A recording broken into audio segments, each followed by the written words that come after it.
Right, this this is the beginning of a first A-frame that we built this year on our property, with the intent of turning these into somewhat of a glamping or short-term rental type investment on the property. So I did the frame stand up on this one 100% by myself. My sons were off doing other projects, so I didn't have any availability for anybody there, and so you kind of see a little bit of trying to stand things up, a little bit of fumbling here or there like that, dropping the A-frame, checking to make sure it's still okay, standing it back up again. The hardest part is, you're building this thing on a hillside, and the weight and distribution of being able to stand it up is well over my head.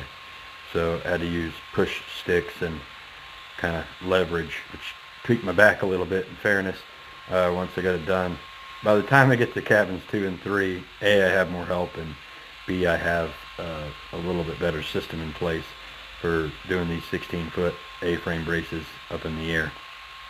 But I pre-stained all of those A-frame frames so that I wouldn't have to frame them against the raw wood that's going to be forthcoming in another video. But right now I'm just putting in stiff legs and adjusting layout.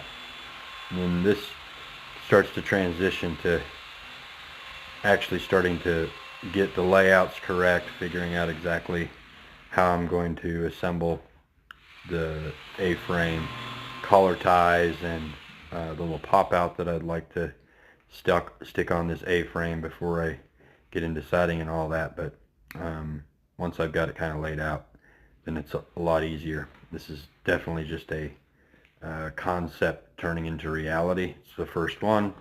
It's out in the middle of nowhere. I got no access to power, water, none of that. So everything's got to be done with battery power or chainsaws out here in this remote kind of part of the property. So you can kind of see I start framing up some little bracing pieces that are going to go on my little pony walls, and that's for the pop out shed roof that's going to sit out there. And the intent of this pop out section of the A-frame that you see me framing now is, it was measured out to be exactly the size of a full-size bed, because this is a couples cabin, and I wanted them to be able to kind of set out away from the thoroughway in the A-frame and have a big picture window to see out in the woods. It's kind of an unobstructed view, and it pops out kind of